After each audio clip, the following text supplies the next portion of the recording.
Hi, welcome to A Foreigner in the Philippines. Good evening.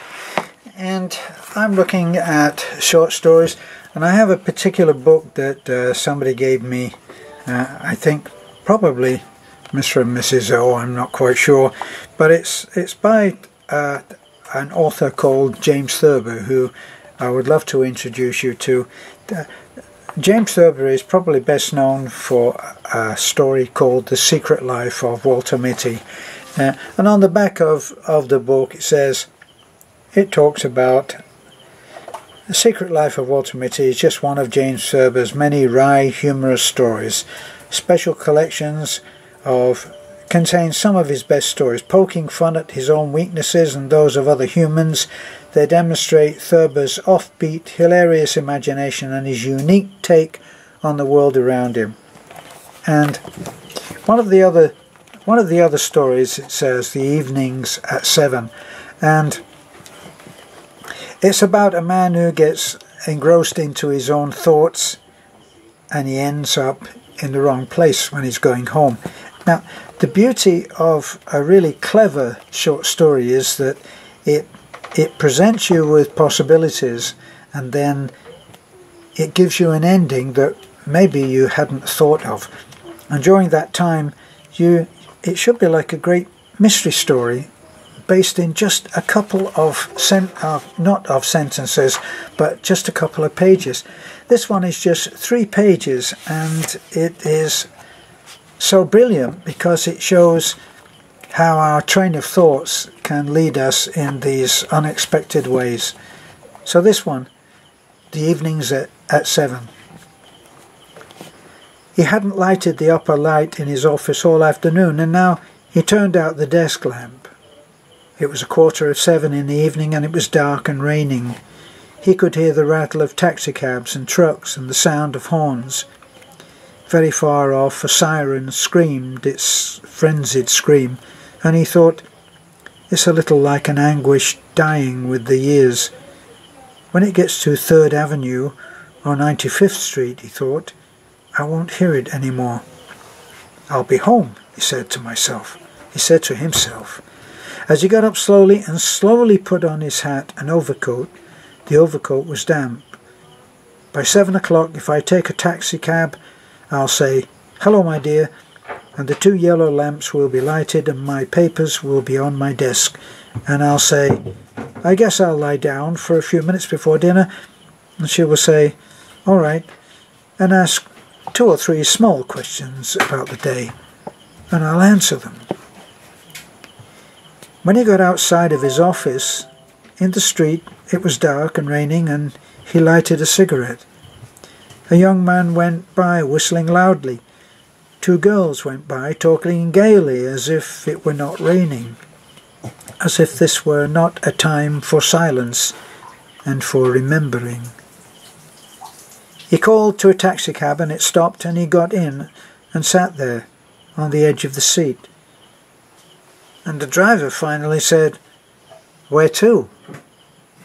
He gave a number he was thinking about. She was surprised to see him, and he believed pleased. It was very nice to be in her apartment again. He faced her quickly, and it seemed to him as if he were facing someone in a tennis game. She would want to know, but wouldn't ask, why he was so suddenly there. And he couldn't exactly say. I gave a number to the taxi driver and it was your number. He couldn't say that. And besides, it wasn't that simple. It was dark in the room and still raining outside. He lighted a cigarette, not wanting one, and looked at her. He watched her lovely gestures as of old, and she said he looked tired. And he said he wasn't tired, and he asked her what she had been doing. And she said, oh, nothing much. He talked, sitting awkwardly on the edge of a chair, and she talked, lying gracefully on a chaise longue, about people they had known and hadn't cared about. he was mainly conscious of the rain outside and of the soft darkness in the room and of other rains and other darknesses. He got up and walked around the room looking at pictures but not seeing what they were, and realizing that some old familiar things gleamed darkly, and he came abruptly face to face with something he had given her. A trivial and comic thing, and it didn't seem trivial or comical now, but very large and important and embarrassing. And he turned away from it and asked after someone else he didn't care about. "Oh," she said, "and this and that, and so and such," words he wasn't listening to. "Yes," he said absently, "I suppose so. Very much," he said, in answer to something else. "Very much." "Oh," she said, laughing, "not that much." And he didn't have any idea what they were talking about. She asked him for a cigarette, and he walked over and he gave her one, not touching her fingers, but very conscious of her fingers. He was remembering a twilight when it had been raining and dark, and he thought of April and kissing and laughter. He noticed a clock on the mantel, and it was 10 after 7. She said, "You never used to believe in clocks." He laughed and looked at her for a time and said, "I have to be at the hotel by 7:30, or I don't get anything to eat. It's that sort of hotel." "Oh," she said. He walked to a table and picked up a figurine and set it down again with extreme care, looking out of the corner of his eye at the trivial and comic and gigantic present he had given her. He wondered if he would kiss her, and when he would kiss her, and if she would want to be kissed, and if she were thinking of it. He said, "Clam chowder." She asked, "What would you have to eat tonight at your hotel?" And he said, "Clam chowder." "Thursday," he said, "they always have clam chowder." "Is that the way you know it's Thursday?" she said. "Or is that the way you know it's clam chowder?" He picked up the figurine and put it down again, so that he could look, without her seeing him look, at the clock. It was 18 minutes after 7, and he had the mingled thoughts clocks gave him. "You mustn't," she said, "miss your meal." She remembered he hated the word meal. He turned around quickly and went over quickly and sat beside her and took hold of one of her fingers, and she looked at the finger and not at him. And he looked at the finger and not at her. Both of them as if it were a new and rather remarkable thing.